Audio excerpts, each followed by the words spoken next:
اب عرفہ کے دن کی خاص دعا کیا ہے؟ لا الہ الا اللہ وحدہ لا شریک لہ لہ الملک ولہ الحمد وہو علی کل شیء قدیر۔ نبی صلی اللہ علیہ وسلم نے فرمایا بہترین دعا وہ ہے جو عرفات کے دن مانگی جائے۔ دیکھ لیجیے اب اس حدیث کے لفظوں کو دیکھیے، بہترین دعا وہ ہے جو عرفات کے دن مانگی جائے۔ اب یہاں یہ نہیں کہا گیا کہ عرفات والے مانگیں، یا عرفہ کے دن ہم بھی مانگ سکتے ہیں۔ اور بہترین دعا وہ ہے جو میں نے مانگی اور مجھ سے پہلے نبیوں نے مانگی، اور وہ ہے لا الہ الا اللہ وحدہ لا شریک لہ لہ الملک ولہ الحمد وہو علی کل شیء قدیر، کہ اللہ کے سوا کوئی معبود نہیں، وہ اکیلا ہے، اس کا کوئی شریک نہیں، اسی کی بادشاہت ہے اور سب تعریف اسی کے لیے ہے، وہ ہر چیز پر قدرت رکھتا ہے۔ 3 دفعہ پڑھیے لا الہ الا اللہ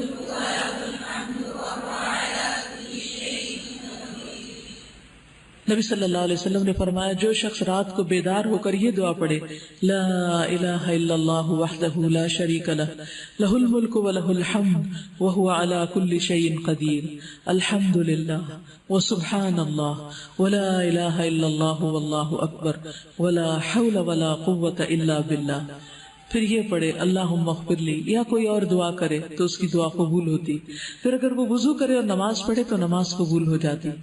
اچھا، یہ تہجد کے وقت پڑھنے والی دعا اور عرفہ کے دن پڑھنے والی دعا دونوں میں کیا مناسبت ہے؟ کوئی مناسبت بتائیے۔ شاباش۔ عرفہ میں بھی اللہ تعالیٰ آسمان دنیا پر آتے ہیں اور رات کے آخری حصے میں، تو دونوں وقتوں میں لا الہ الا اللہ وحدہ لا شریک لہ لہ الملک ولہ الحمد وہو علی کل شیء قدیر۔ اس میں دعا کون سی؟ اس میں تو اللہ کی تعریف، اللہ کی توحید کا بیان ہے۔ دعا کہاں ہے؟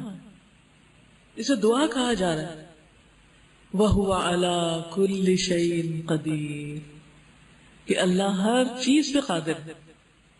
سوچئے آپ کی زندگی میں کون سا مسئلہ ہے، کیا غم ہے، کیا دکھ ہے، کیا پریشانی، کیا چیز آپ کو بادر کر رہی، سوچئے اس کو، اور پھر پڑھیے لا الہ الا اللہ وحدہ لا شریک لہ لہ الملک ولہ الحمد وہو علی کل شیء قدیر۔ جب کل شیء قدیر کہیں گے تو کیا کہیں گے؟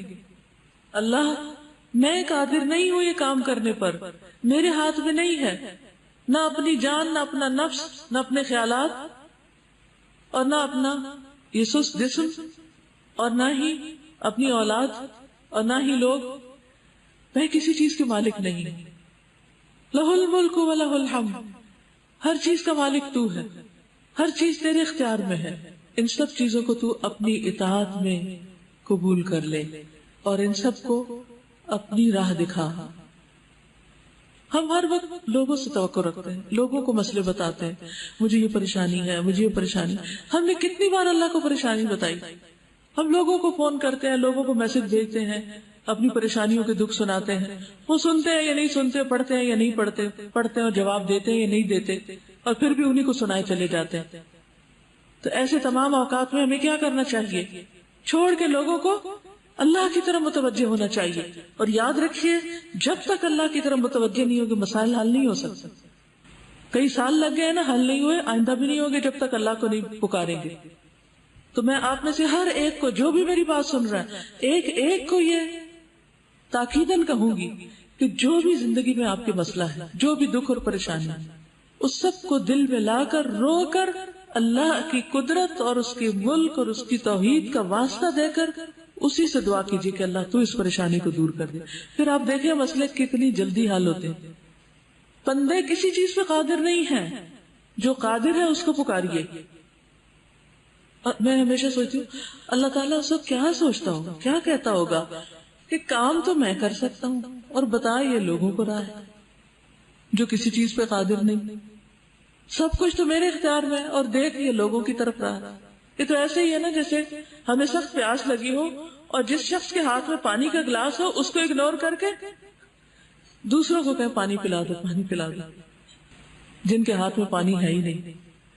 بتائیے بندوں کے ہاتھ میں کیا ہے؟ کچھ بھی تو نہیں۔ پھر کیوں نہیں ہم اللہ کی طرف راغب ہوتے؟ کیوں نہیں اس کی طرف توجہ کرتے؟ تو آج آپ نے کثرت سے جو ذکر کرنا ہے اور جو دعا بار بار پڑھتے رہنا ہے وہ یہی دعا ہے، اور اس کو سامنے رکھ کے 3 دفعہ پڑھا، 5 دفعہ پڑھا، 7 دفعہ پڑھا، پھر اس کے بعد جو دل میں دکھ ہے، غم ہے، پریشانی، پھر اس کا ذکر کیا، اللہ میرا یہ دکھ دور کر دے، اللہ میری یہ ضرورت پوری کر دے، اللہ میری پریشانی دور کر دے۔ پھر آپ دیکھیں گے کہ کیسے مسائل حل ہوتے ہیں۔ ایک بار پڑھنے سے بھی اگر دعا قبول ہوتی ہے تو بار بار پڑھنے سے کتنی بار قبول ہوگی اور کتنی زیادہ قبول ہوگی۔ رسول اللہ صلی اللہ علیہ وسلم نے فرمایا، جو شخص صبح کے وقت یہ کہہ لے لا الہ الا اللہ وحدہ لا شریک لہ لہ الملک ولہ الحمد وہو علی کل شیء قدیر، تو اسے اولاد اسماعیل میں سے ایک غلام آزاد کرنے کا ثواب ملے گا۔ گویا صبح صبح صدقہ کر دیا آپ نے، اور اس کے لیے 10 نیکیاں لکھی جائیں گی، اور اس سے 10 غلطیاں مٹا دی جائیں گی، اور اس کے 10 درجات بلند کیے جائیں گے، اور شام تک وہ شیطان سے حفاظت میں رہے گا۔ اور اگر شام کو کہہ لے تو صبح تک اس کے لیے یہی کچھ ہے۔ تو ویسے تو عادت بنا لینی چاہیے 33 دفعہ سبحان اللہ، 33 دفعہ الحمدللہ، 33 دفعہ اللہ اکبر، اور 34ویں بار لا الہ الا اللہ وحدہ لا شریک لہ لہ الملک ولہ الحمد وہو علی کل شیء قدیر۔ اور جو 10 بار پڑھے اس نے گویا 4 غلام آزاد کیے۔ پھر اسی طرح جو 10 بار یہ پڑھے جس میں بیدہ الخیر یحیی و یمیت کے الفاظ بھی شامل کر دیے گئے ہیں، تو جو یہ پڑھتا ہے اس کے لیے 10 نیکیاں لکھی جاتی ہیں، 10 گناہ معاف ہوتے ہیں، 10 درجات بلند ہوتے ہیں۔ یہ کلمات اس کے لیے ہر ناپسندیدہ چیز اور شیطان مردود سے حفاظت کا ذریعہ بن جاتے ہیں۔ شرک کے علاوہ کوئی گناہ اسے گھیر نہیں سکتا، یعنی ہر گناہ سے چھٹکارا ہو جائے گا، اور وہ عمل کے لحاظ سے تمام لوگوں میں سب سے افضل شمار ہوگا۔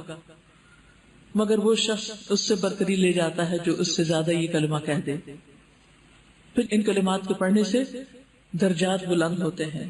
100 بار پڑھنے کا اجر کیا ہے کہ شیطان سے حفاظت رہتی ہے، اور کوئی شخص اس سے بہتر عمل نہیں کرتا جو کلمہ 100 بار یہ پڑھ لے کوئی شخص۔ اگر عام دنوں میں نہیں پڑھے تو اللہ کی رضا کے لیے آج تو کم از کم 100 بار اس کو ضرور پڑھ لیں۔ پھر اسی طرح مغرب کی نماز کے بعد خاص طور پر حفاظت کے لیے کلمہ بہت مفید ہے۔ رات سے ڈرتے ہوں، اپنے گناہوں سے ڈرتے ہوں تو یہ کلمہ پڑھیں، جتنے بھی گناہ ہوں گے اللہ تعالیٰ معاف فرما دیں گے۔